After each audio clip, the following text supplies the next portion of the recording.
exciting summer camp. The application is open until April 30th. Again, fire camp for girls. We are going to focus entirely upon girls who may have not have thought about a career in the fire service, and this is how we get them acquainted with that subject. Yeah, it's very intentional on the part of the fire department to try and increase the number of females in the fire service. And this idea of Camp Courage has been going on for a couple, 3 years now. And I've attended a number of the welcomings and some of the training to watch the young ladies. And they really get into this thing, and it's really funny. You can be sitting there talking, and what they'll do is they'll sound an alarm to replicate an alarm going out in the firehouse, and they have their gear that they have on the side, and they've got so many minutes, actually a minute or two, to stop what they're doing, get into their gear, get ready for service, and kind of experience what actual firefighters do on a regular basis when they respond to an emergency in the community. And the excitement that the ladies feel for that, I think, really follows through, because that number of females in that profession has increased. And I think it's important for us to remind everybody that those applications are open to all. And if you have any questions at all, contact the fire department. They'll lay out what the schedule is and what your commitment is. And it's free, so I would encourage everybody to take a look at that as part of our programming. Another thing that is a real highlight that I want to bring out is our city attorney, Amanda Stanley. She's on a flight probably pretty soon now, headed back to Topeka, but has spent some time really living a dream that she's had since she became an attorney. Firstly, she started off with receiving an award that really recognizes everything that she does to transform her community. The Akudo Award from Newman College, that is the mission of the college, is that its graduates will go out into the world and seek positions where they can actually make good change in their communities and to show loyalty to that mission. And Amanda Stanley, as our city attorney, does that every day as she serves us. We're very fortunate to have her as our city attorney. And one of the things that she wanted to look forward to one of these days, and she got to do it this weekend, is to go to the Supreme Court to hear arguments with regards to homelessness. And I believe it was the Grants Pass issue that is being discussed, and she was able to get a really good seat from the memo that she sent us describing her experience to really see, as she put it, in her mind, and maybe for many of us, we see the Supreme Court justices as larger-than-life people, but she says sitting right up there in front, they're people just like us making very serious decisions. And she was so grateful that she was able to take up one of her colleagues along with her to help her get around Washington, D.C. and take in the whole experience. So congratulations to her on receiving that award, and I'm glad she was able to make it to Washington, D.C. and meet one of the goals that she had set for herself. We'll have her back later on today, because later on today we are going to have a special meeting of the governing body, and that special meeting has been called by myself to discuss the process in the selection of a permanent city manager, and I'll leave that to you, city manager. First, let me say something about Amanda. We are very proud of Amanda, and she has guided us on homelessness issues like she does a lot of issues. And this was one of the primary reasons she was out there. If I remember right, she helped write the amicus brief. Yeah. She helped review that, helped be in the team of attorneys that wrote an amicus brief on this issue before the Supreme Court. So it is fitting that she's there watching them consider this. Now, city manager update. What the council will do tonight is, I believe, they will not come out of executive session and tell you here's who we picked or anything, but they're going to have another discussion about who they like, who will be my his successor.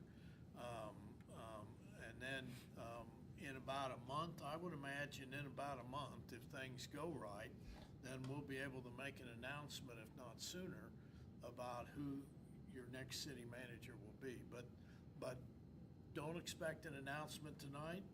The council is working very hard on this, and there are just a number of steps that both the candidates and the council has to go through. I know, I've done that for 45 years. Yeah, and I think that's important for the public to know that we're taking this extra time to really vet the candidates, get to really know them, really feel comfortable as a body of who we will choose or recommend for our next city manager. And it's an important position. It's probably one of the most important positions in the city level of government, because that person really directs all the work of all the staff of the city of Topeka. Sometimes people get the impression that the mayor has that responsibility, and that's not accurate at all. The city manager is the workforce manager, as it were, and administrator for a lot of our efforts. And so it's important that they have a wide range of skill sets and a vision for this community. I think it's important to really stress that, is that when we look for a city manager, we're not looking for somebody to maintain status quo, because I think everybody has given me good feedback that they feel an excitement in the city still, and that there are things still working, and we have to have somebody there who coordinates all that effort so it doesn't get lost in the shuffle of providing the regular services that is our responsibility. So that's an important meeting that we're having tonight. I want to update a little bit on what I've been up to. Here recently, I attended a symposium in Rockhurst University. I was invited there to be a part of a conversation about the U.S. national strategy to counter anti-Semitism. We've seen a lot of that in the news, and I want to make sure that I'm making myself available for all strategies and information that I can bring back to Topeka, because we have a good, strong Jewish community here in Topeka that I've been familiar with for many years. And it's a relationship we want to keep strong and growing, and we want to make sure that we're taking every step to be vigilant on anything that might crop up, just like it crops up in any city when these conversations get started and no preparation is put in place. So it was a good symposium. The first gentleman is there. Vice President Kamala Harris's husband was there, and was part of a panel for discussion. Came away with a lot of good ideas and thoughts. So I just want the community to know as a whole, and in specific our Jewish community, that we are vigilant and we are looking at everything we can do to make everybody safe in this community. So I just want to let people know that we are being active in that role and not reactionary. It was called Driving Out Darkness in the Heartland, and it was a 2-day event. They had a Seder and then a symposium the following day. So it was really something that I enjoyed going to. Go ahead, City Manager.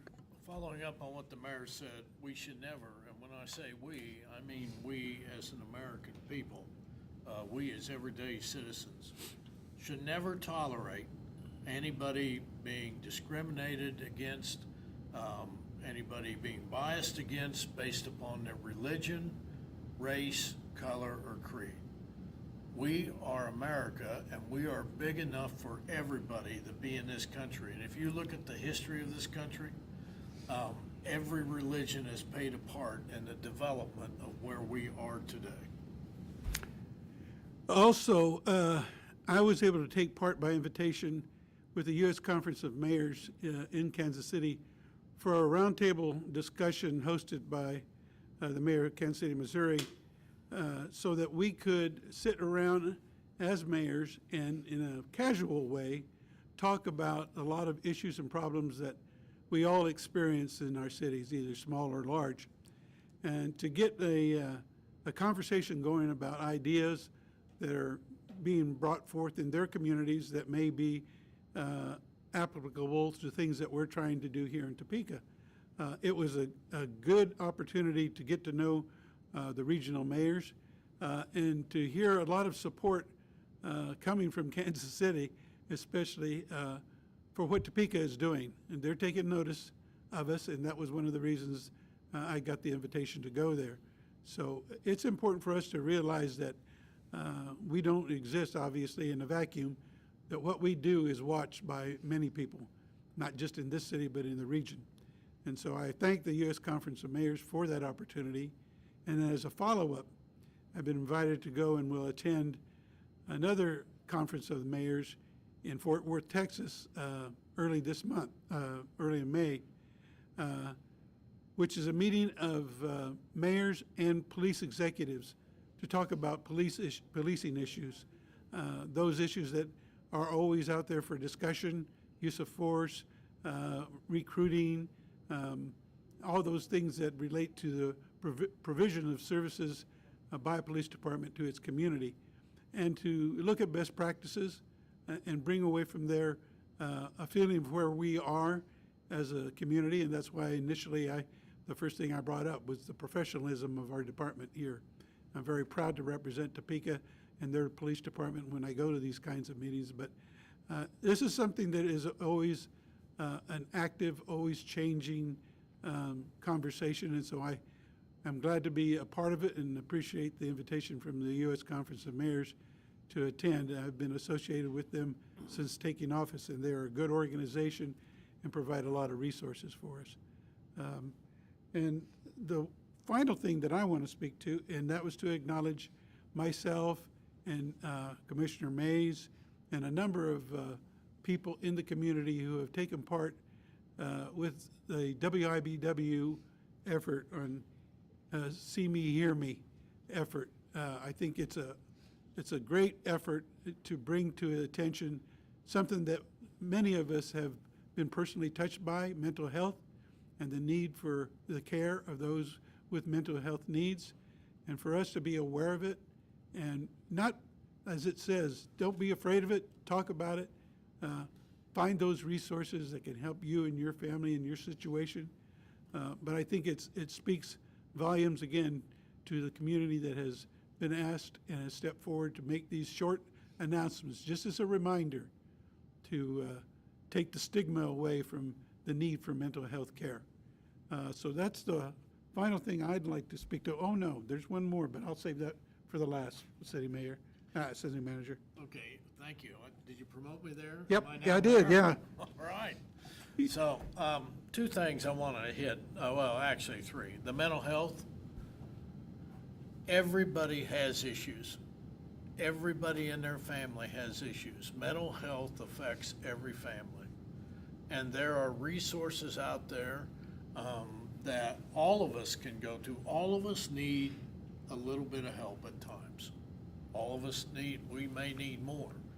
But you can talk to your doctor who can direct you to resources. You can call the mental health agencies in town, Vallejo. If you work for a company that has an employee assistance plan, you can contact the employee assistance plan. Those are, your inquiries are held confidential, but your mental health is important. It's important because it affects not only you, it affects your family, it affects your friends, it affects the people around you. And don't be ashamed to say that I need some help. I need to talk to somebody, because that's what helps you, and that's what helps everyone else. And I appreciate WIBW taking the lead and dealing with this issue in our community. Homeless Initiative, we are cleaning up camps on the Kansas River. We have some large encampments down there, but I want you to know that we don't do this callously. We actually have a team of people. We work with the social service agencies in town. and the city, in cooperation with them, work with people to try and get them relocated, try and get them back into the system, try and help. We take a people-first home approach to homelessness, and our homeless initiative are finalizing ideas now. They've been working with Sylvan Consulting, and I would anticipate that sometime in the next month or so, they will be coming forward to the, I said city commission, it's city council, right? So they'll be coming forward to the city council, putting their report before the council, making some recommendations, and it will just not lay on the table. We will take that forth, and council and staff will look at those recommendations and try and put together a strategic plan on how we address homelessness in whatever form. Now, I want you to understand, we can't solve homelessness. That simply is not what the city can do. But what the city can do is help make opportunities available to have a better life and to work their way out of being homelessness. Okay. One thing, I had an early morning meeting this morning with some of our Shawnee County legislative delegation, and they're here just to visit and talk about some of the initiatives that they might want to bring forward in the next legislative session, because we're being very proactive in preparing for the next legislative session as they are about ready to wind down on the current one. And I think that's important for us. And they were taking some driving tours around Topeka, and it brings me to this topic. One of the senators mentioned, boy, there's an awful lot of traffic cones up. You got to go this way, you got to go that way, detour. In fact, they were late for the meeting because they were unaware of some of the detours. But they laughed about it and said, you know, the thing is that says that Topeka's taking care of business, that it's getting its roads taken care of, it's making the repairs while they can, when they can, in spite of the call to fix things in the middle of winter. You can only do so much in that kind of weather. But right now, while the weather's good, we're going to do as much as we can. So I want to thank the public, but also ask the public to be alert to those notices that go out on the media about where those detours are going to be, how long they're going to be in place, so you can plan your trips accordingly and not get so far behind in your schedule that it tends to make you speed to try and make up that extra time. So I want to thank the public for being patient, because it's kind of what you asked for, and that's what we need to do, and that's to repair all these roads that need our attention. So thank you for taking the time to slow down and pay attention to the detours and the changes in what might be your regular route to work or school. The one thing I wanted to mention too is that on their tour this morning of the body, they were going to stop at Hotel Topeka. And I want to bring that up because, as everybody knows, we currently own the Topeka Hotel, and we're still working on those necessities to enhance the hotel so that as we search for and receive proposals to buy and operate the hotel, that we're in a good position and a good place to do that. One of the questions that come up often are how and if the city and county are working together, because those properties are adjacent to each other and really, quite honestly, are dependent upon each other. And to that end, I have been busy. I met with their county counselor. I've met with 2 of the commissioners. Third one I meet with after this meeting. But I called him last night and talked to him. I've asked for and got support and agreement from the county commissioners to start a series of very intentional meetings, work sessions, designed to bring out all those opportunities that the county and the city can share in making this property really enhanced and making it the activity center that we hope it to be. And it's important for us to get these formalized meetings in place, because a lot of things can be said offhanded here, offhanded there, attending different functions, but there needs to be a record of what we're trying to accomplish, what they see as part of their vision, what we see, and then how that vision can be collaborative and include everything that will make us the best package possible for how we market the hotel.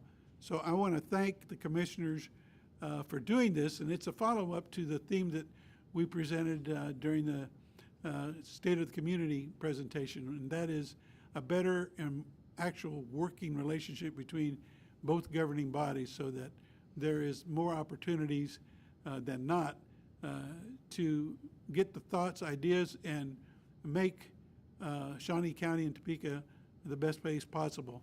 And so for that effort, I thank them, and we'll start those meetings very soon. In fact, I'll be meeting with the chair of the commission after this meeting. So that's the last thing I need to bring up. I'd like to circle back around to the incident with Topeka Police Department this weekend. I was there. I've been through several incidents of this type in my career, and I've always been there with the police. Policemen do things that they don't like to do in the interest of public safety. And I will tell you that I talked to every one of our policemen that were involved with this weekend. I thank them for being there, for protecting the public, for doing their job. It is no easy task when you, when a lot of people don't understand what happens mentally when you pull your gun, especially if you have to shoot it. The mayor does. But we have good policemen. We have policemen who go out of their way to care about the department, and we have policemen that do their job every day to protect this city and the citizens that are in it and the citizens that visit it. So I just want to say thank you to our public, to our entire public safety, and especially our police department for what they do every day on our behalf. Okay, thank you, City Manager. So, questions that you might have? Yes? I'd like to go back to the homelessness conversation real quick, if that's possible, and just kind of talk about the Supreme Court met yesterday, and they heard arguments regarding whether it was violating the 8th Amendment to fine people that are sleeping outside. What is kind of the city's outlook on that, and have people been fined? What is that kind of looking like? I'll leave that to you, City Manager. You've been overseeing that. Yeah, I don't believe that we have, but I can check with the chief to make sure. We've really tried to take a approach of educating and moving people along, but it'll be interesting to see, because this Supreme Court decision, when it comes down, will affect us all in how we do business. And also, is there an update for what the point in time count looks like now? No. Update on the point in time count. Taylor? We're working with the state, and we're gonna plan to release those like mid to late May. Yeah, that's it. What she said. Thank you.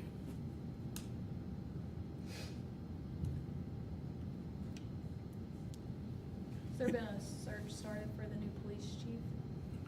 That search won't start until we get a new city manager on board. And that'll be probably one of the top priorities. We have a number of priorities right now that city manager will be looking at. But that's going to be something that is, again, done as carefully as we're taking the time to choose a city manager. That's an important role for the city of Topeka. I'm going to thank right now Police Chief Wheelis, who will leave us at the end of June, I believe, is when he'll retire. He and I spent a lot of time working together down at the police department. When I was on the tactical unit, he was there as well with me. He's been a good ambassador, I believe, to the community. He gets out and he likes to engage with the community, and that's important. You know, you can't just deliver services. You have to be a really involved partner with the community to be able to provide that very, very necessary service. So I thank him for his time and his service. But yeah, that's something that we're going to be really talking about. And those kind of questions come up when we're talking about two potential candidates for city managers, what their experience in that area is. Have they gone through that? Were they involved in policy decisions with other police departments? Because that's part of that job too. Since there's a chance that you guys won't find a new police chief before he retires, have you guys considered who's gonna be the interim? Oh, well, that's the real chance we won't have somebody chosen before Police Chief Wheelis leaves. There will be an interim assignment after Chief Wheelis leaves. And it's important to have that interim come from within, obviously, who knows the department and who's at an executive level who can keep the department running until that transition has been made. Further? Okay. Well, I thank you for giving us the time to visit with you, and have a great week. Thank you.